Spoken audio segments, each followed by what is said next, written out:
everyone, and welcome to the investment meeting for April 2013. Let's quickly go around the room, introduce ourselves for the record. Good morning, everyone. Rosemary DeBellis, representing Police Commissioner Kelly.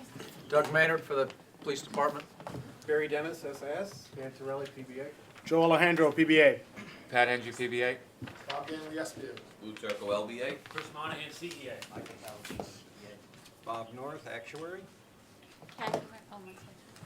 Kathy Martino, Controller's Office.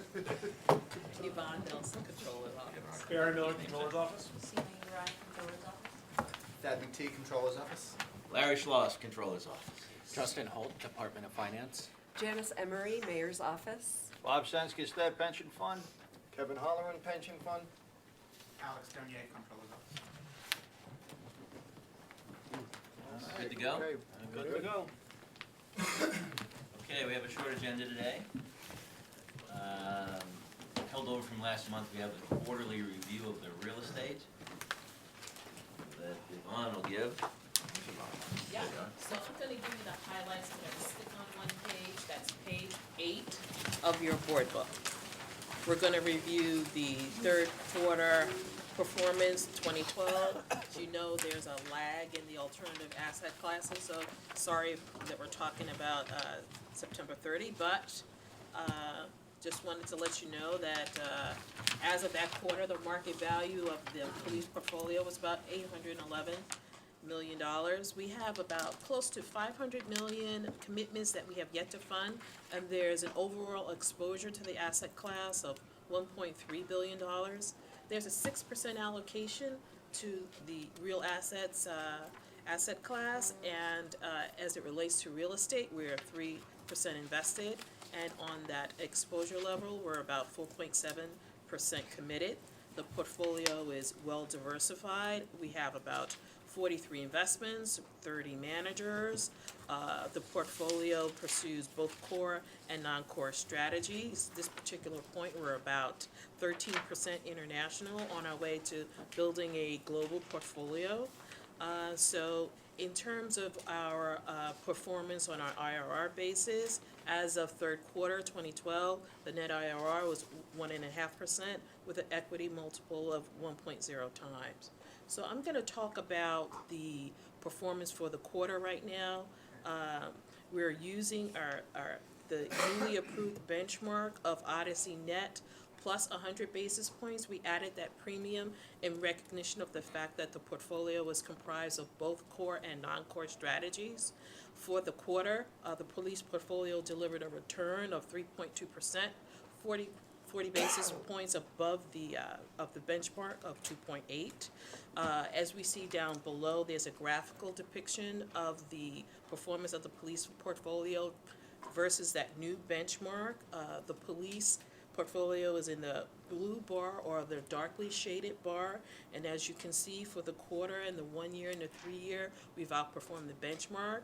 As it relates to the 5th year interval and the since inception interval, you see that we've underperformed facing the headwinds of the global financial crisis, where there were some managers that had some mixed results. But in terms of our recent commitments, of which we have 4 commitments that we're looking toward closing for the police system, about $200 million, we continue to bring you the best of the fund universe in terms of top performance of managers, both large and small. So that covers a general overview of the real estate portfolio. Anyone has any questions, happy to talk about it. Thank you. Thanks, Yvonne. Kathy, you want to do the ECI quarterly? Yes, I do. That starts on page 14. I'll just mention that, as you saw in the last quarterly report, your ETI portfolio did well for the quarter, and it outperformed its benchmark for all periods. In terms of collateral benefits, on this page 14 shows your multifamily program, the public-private apartment rehabilitation program.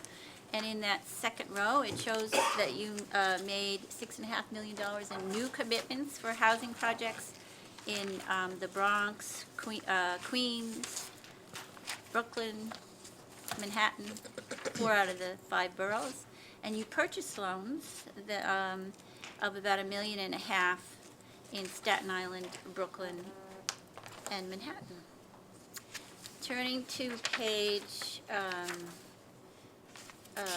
17, your AFL-CIO Housing Investment Trust. The highlight there is that the HIT made a $49 million investment in Queens in the Electchester Housing Complex. It's a 38-building complex that was built by IBEW about 50 years ago. And it's enabling them to do needed repairs and will be union labor.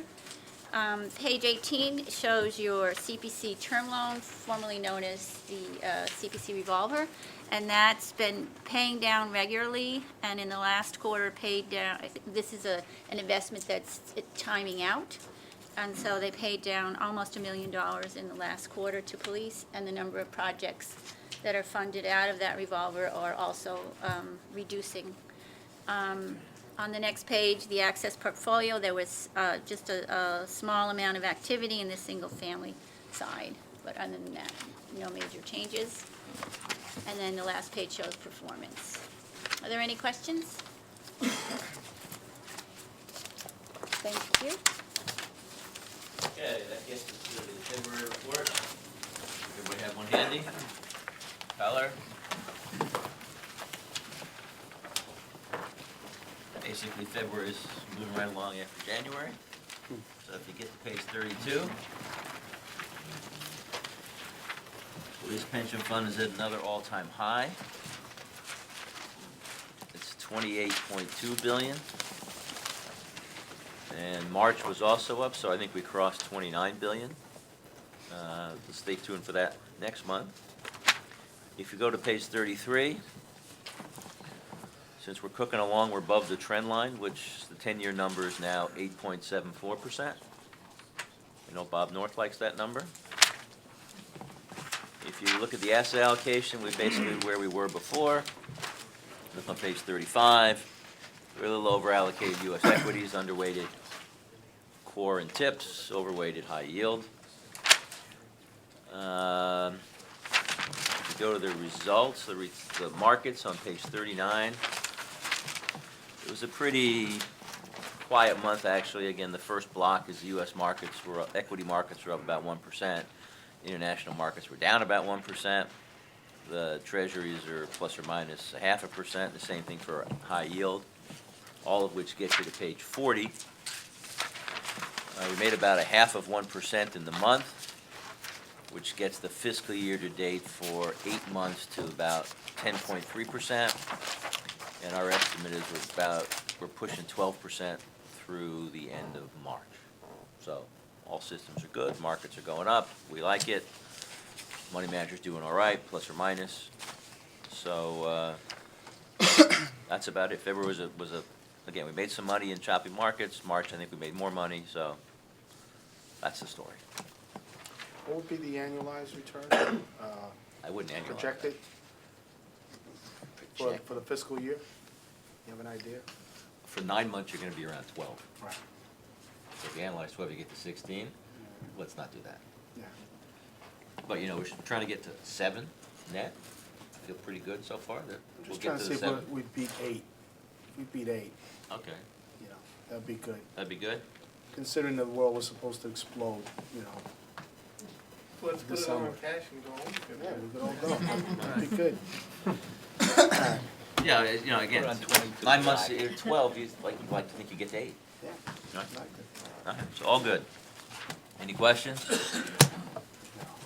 That ends the agenda. Well, I have one question, and we've discussed it and bandied it about for a while, with regards to increasing the basket clause from 25 to 35%. Yep. Where are we with that?